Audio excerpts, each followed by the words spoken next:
G'day Year 9s. I'd like to start this video by saying congratulations for getting this far in the project. It is a fairly difficult task if you haven't used Fusion 360 before, so good work in getting to this point.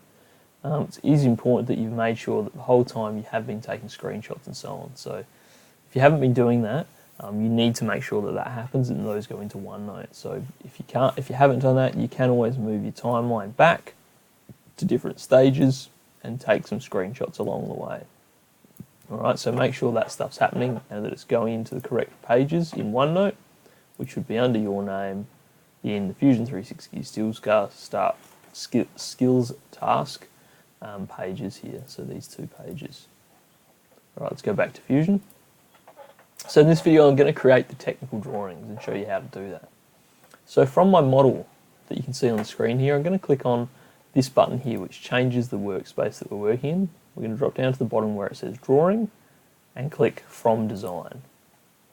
It'll give us a dialog box showing the whole thing selected in blue and give us some options. All right, we're going to be going from Create New for our drawing, from scratch, standard ISO, units, millimeters, and sheet size A3. You should almost automatically come up with that. If it doesn't, just make sure that those ones are in and click OK. Wait a moment, it's going to take us into this new looking workspace. You notice in the workspace that we still have the browser, we still have the tools up the top here. Only this time we have a different looking middle area. Alright, as we come up to it, the first thing it's going to show us is that it wants us to place what is called a base view. Before I place one, I'm going to change the scale of it, and we're going to go to 1 to 2, which is going to make it quite a bit bigger.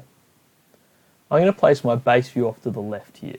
Whenever we're working in orthographic projections, our front-on view should always be in the left bottom corner. So I'm going to click just there and click OK. Next I need to create some projected views for my right-hand side and my top down. So I'm going to click the projected view button, select my parent view, which is this one here, and now I'm going to drag down beneath it like this and off to the left-hand side like this. Then I can click enter on my keyboard and I'll now have these two. Now, for some reason, Fusion 360, if I want the right-hand side, as in looking from the right-hand side, I have to place it to the left, and if I want the top down, I have to place it below. So I'm going to click on that left-hand view, click this little grey box and drag it off to the side here. Click again. I'm going to do the same with the bottom one. Right. So I've now moved that into place. So to move them again, click on them once they go blue, then you click and drag from the grey box. So now I have my parent view, which is my front on, my top down, and my side on. My top down and my side on, I'm going to change a little bit in how they look by right-clicking and clicking Edit View. And then I'm going to pick this one here, Visible and Hidden Edges. So it shows the joints as well as the back panel of my clock. I'm going to do that for both of these ones here. Okay, because what I'm trying to replicate is what I've got in this drawing, where I've shown a lot of dimensions for the size of the clock face as well as the clock frame. So going back to the new one, we now need to add some dimensions to this. So I'll click the dimension tool. I'm going to start with the overall width of it. I click there and drag down. I'm then going to do the internal dimension of the side here, just drag it out. Then I'll do between the top and the bottom by clicking on points, like that. So I now have the full size at 300 by 300. I have the size of the side piece there. I need to tell whoever's going to look at this how thick the timber is, so I'm going to use 2 points like that to give myself 19 millimeters.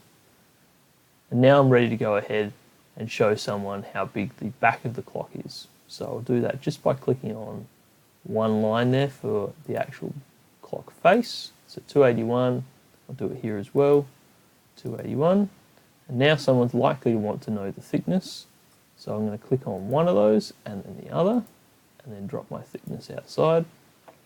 And the very last thing I need to show someone is how wide my timber is. So I'm going to click between these 2 points here and put my 42 millimeters underneath. So there we go, we've got all the dimensions necessary for someone to go ahead and make this clock now. The last thing you'll need to do is to click the Quick Add button here for an extra page. Then we're going to click Base View again, and this time we're going to change our orientation from front to NE isometric, northeast isometric, and it looks a little bit small, so we better make it bigger. I think we'll go to 1 to 3 maybe. We can go bigger, might go 1 to 2 again. There we go. Nice big view of the clock. Just going to click that so that it puts it in position. I'll click OK. So there's the whole clock. And I'm going to add a table in now.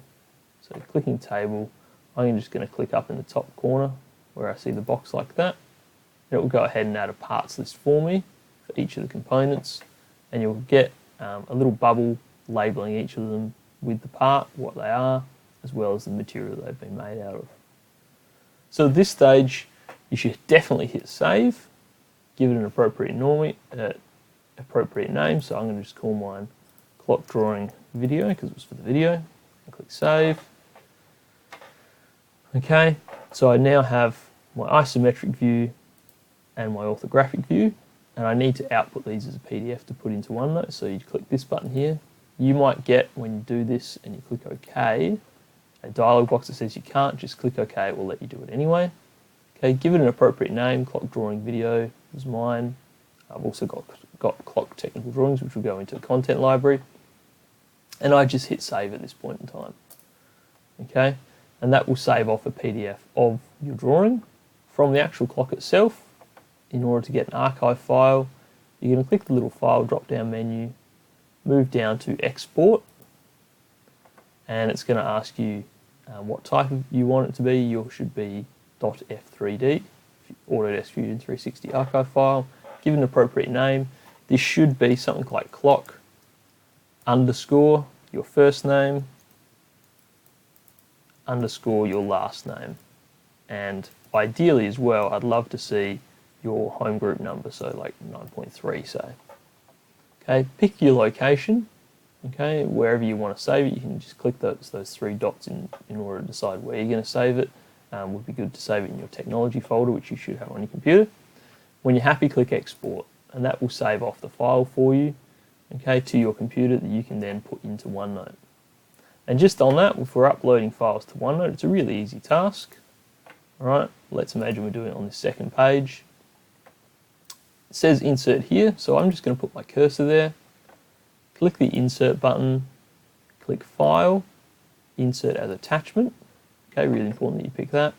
Click choose file and then go find the file that you're after. In my case, I think I accidentally put it in my year 11 folder. Let's see if I'm correct. Yes, I did. So, was it there? I've got the drawings. Is it in this folder? Nope. Okay, I'll have to go back and find mine, but you would then pick the file like this one here, click open, and it will, click the file and click open, and then it will go and allow you to insert it. Okay, once you've inserted it, it will look something like this.